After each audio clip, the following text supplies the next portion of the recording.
Hello YouTube, my name's Marie. Today I am counting down my top favorite K-dramas of all time at this point, because I have made this video about two and a half years ago, and you will notice if you go back and watch that video, it's actually split into two, 40 to 11 and then 10 to 1. You'll see that a lot of the shows that I mention in those videos are not included on this list, and that's just because, you know, time. These like top favorite lists are very fluid in my opinion, and this was actually a great little experiment for me because I have really gotten to see how my tastes as a viewer have been evolving.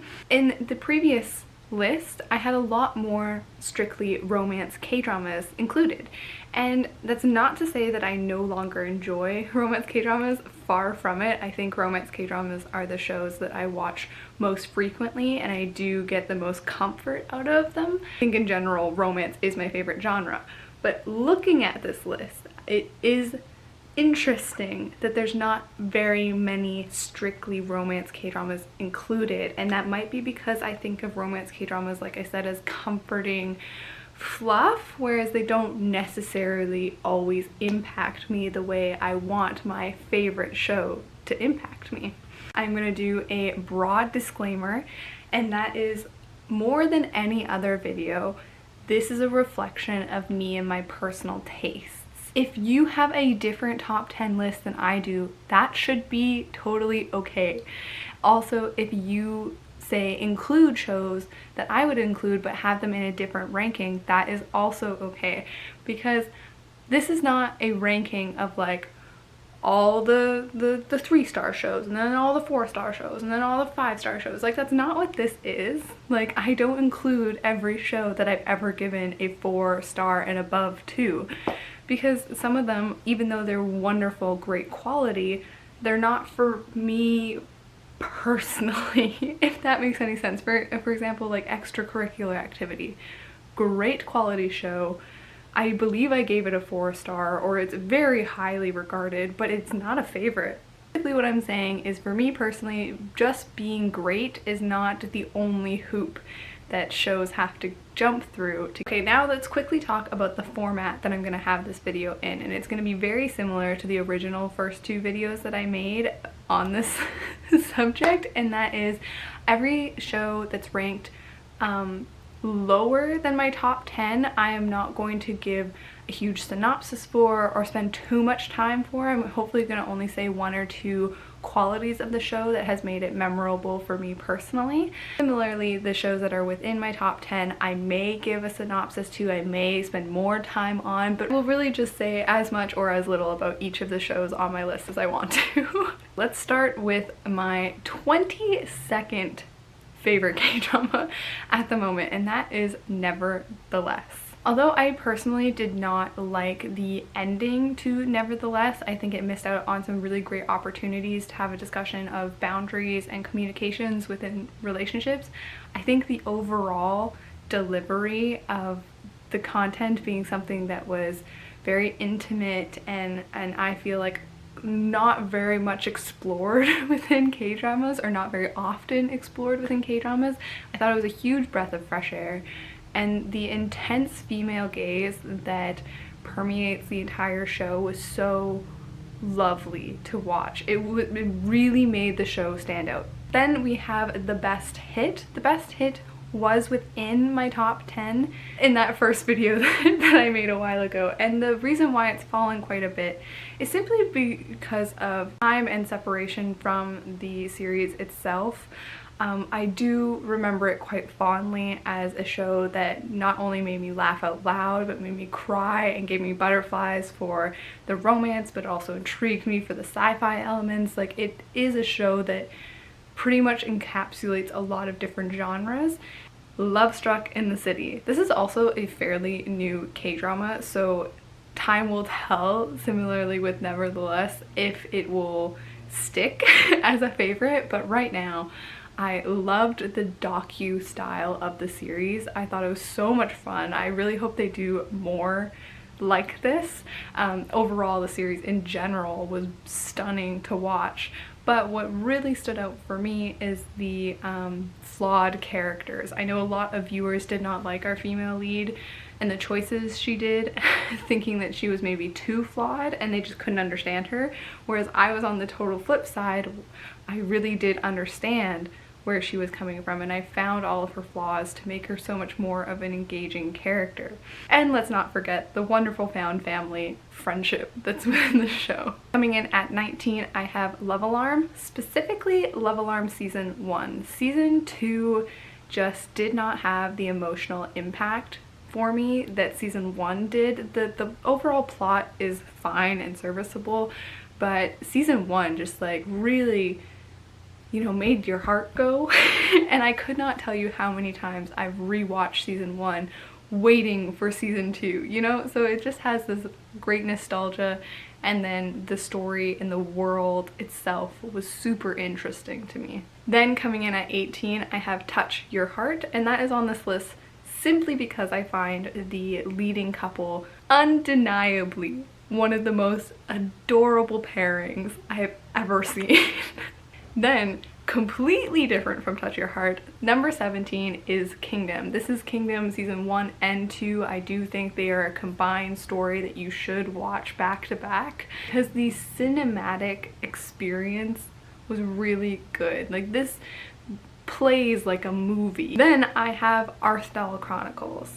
Arthdal Chronicles for me has aged like fine wine. Like, the longer I go away from the series, the more I respect it, the more I really admire the ambition behind it, and the more I want to go back and rewatch it, actually.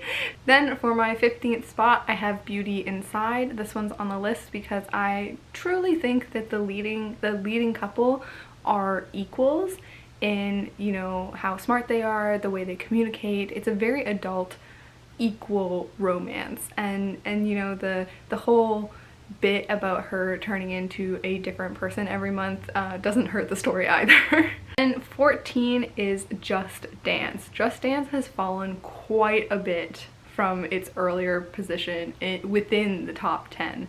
And yeah, again, it's a similar story, just I've been away from the series for too long and the initial impact hasn't quite lasted. I do know that the show made me feel very nostalgic for my own life experiences, and I related very deeply to a lot of the characters, but you know, not only am I farther away from that version of me that first watched the show and got so like wowed by my own experiences represented, but I also kind of forget about the show. So yeah, I hope that makes sense. Then we have Legend of the Blue Sea. First reason is because of the mermaids, and I really like the mermaid lore. This one is just so comforting and wrapped up in nostalgia, and yeah, love Legend of the Blue Sea. I will probably continue to love Legend of the Blue Sea. Next, I have 30 But 17. I will always think of 30 But 17 as a masterpiece of acting on the part of our female lead actress. I truly believed that she was a 17-year-old woman who woke up after a coma in a 30-year-old body. I thought her mannerisms were spot on. I also loved the found family that happens. Oh, okay, where was I? That was my alarm saying that dinner was, I had to go check on dinner. Yes, 30 But 17. Just overall, the acting is fantastic. Blows me away just to think about it, but then also the romance is really sweet and adorable, and yeah, moving on. Number 11 is Come and Hug Me. This show has a fantastic, deliciously frightening villain. And the discussion that it's having about nature versus nurture was spot on, really well done. I think it's just about time that I also revisit this one.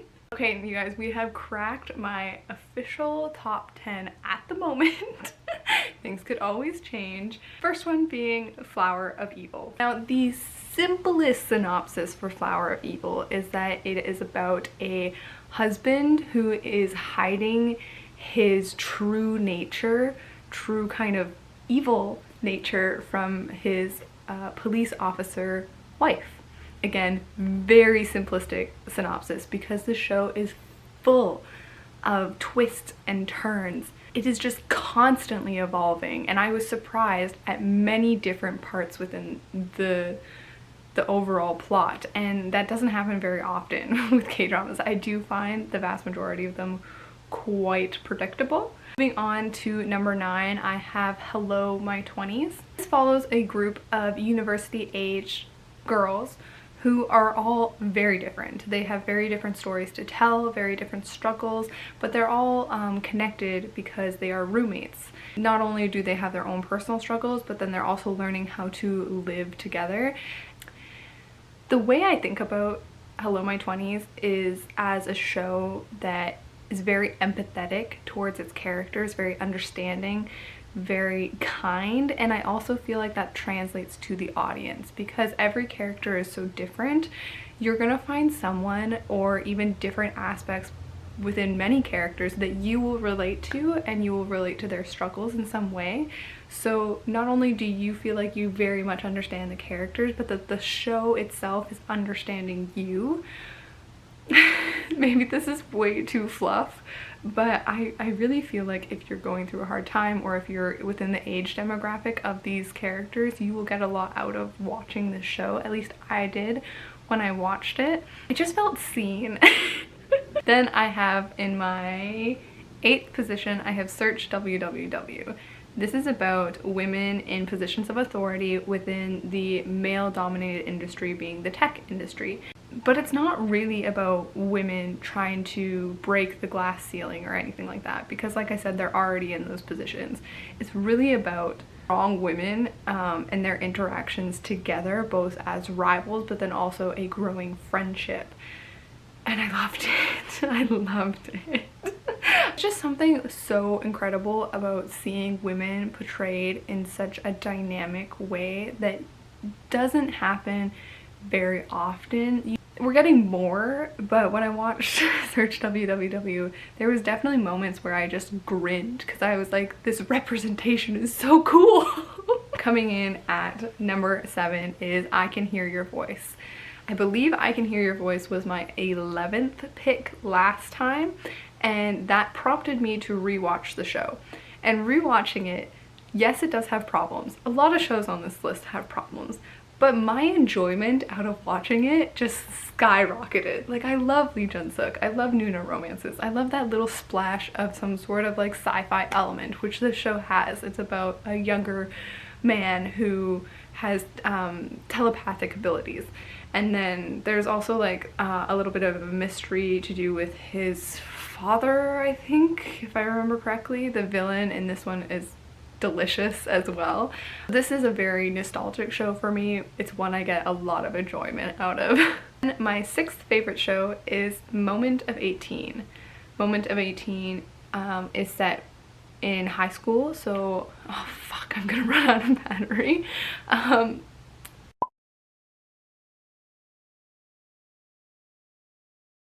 In my 6th position, I have Moment of 18. Moment of 18 is a drama set in high school, and it's probably one of the better high school dramas I can think of. The coming of age story is very well done, and again, it kind of leaves on an ambiguous note. It, to me, really allows the audience to imagine these characters living on without you, and I always find that a very nice touch. Not to mention that the romance is absolutely adorable, and the male lead is my favorite type of male lead, being that kind of quiet, stoic, introspective, protective type. My number 5th position is My Mister. I know, this is probably the most shocking ranking of my entire video, and I place it here because I knew it had to be in my top 5. I knew it had to be. It's been a long time since I've watched My Mister, so I think some of the details are being lost on me, especially since I just watched Miss Sang quite recently, and my brain is like linking them, so it's really difficult for me to distinguish which I enjoy more because they are both such human stories about the human condition. So simply because I watched Miss Sang more recently than My Mister, it's kind of bumping My Mister a little bit farther down. Number 4, I have Because This Is My First Life. It's a show that's really gotten better with age for me and with every viewing. I've only watched it twice, but the first time I watched it, it was way lower down on the list. And although I still recognized a lot of its positive qualities and I would have recommended it to you, I don't think I loved it as much as I do now until I re-watched it quite recently. And then all of the discussions it's having just hit way harder. And yeah, I think about Because This Is My First Life quite frequently. In my 3rd position, I have Itaewon Class.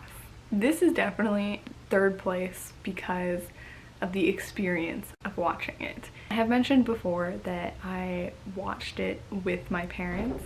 So I watched the first, I think, 6 episodes maybe on my own, and then I was just raving about it to my parents. So then they agreed to try it as well. So then I rewatched all of the episodes I had seen with them, and then every week when the 2 episodes had aired, I had come over to their house and we'd have like a popcorn Itaewon viewing party, and they loved it. We would talk about it afterwards. I loved it. It just got so good. The villain is great, the underdog story is great, the overall production is really good. Like, I will definitely be rewatching Itaewon Class eventually. In my 2nd place, I do have Miss Sang. Much for the same reasons as a lot of other shows are on my list, is because it's a very human story. The messages and the lessons it's discussing are very relevant. Acting is amazing. And finally, my number 1, my all-time favorite K-drama is Healer.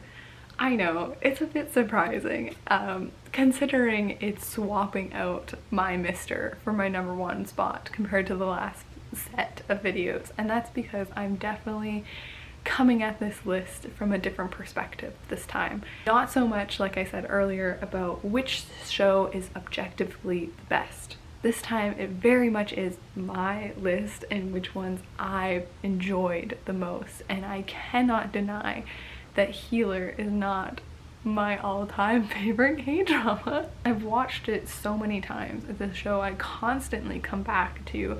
I love the story. It's super sweet. It's got a combination of tropes I very much enjoy. Have a good day. Have a good night. Let me know down below your top 10 or more, because I couldn't restrain myself, so I can't expect you to either. Yeah. See you next time. Bye.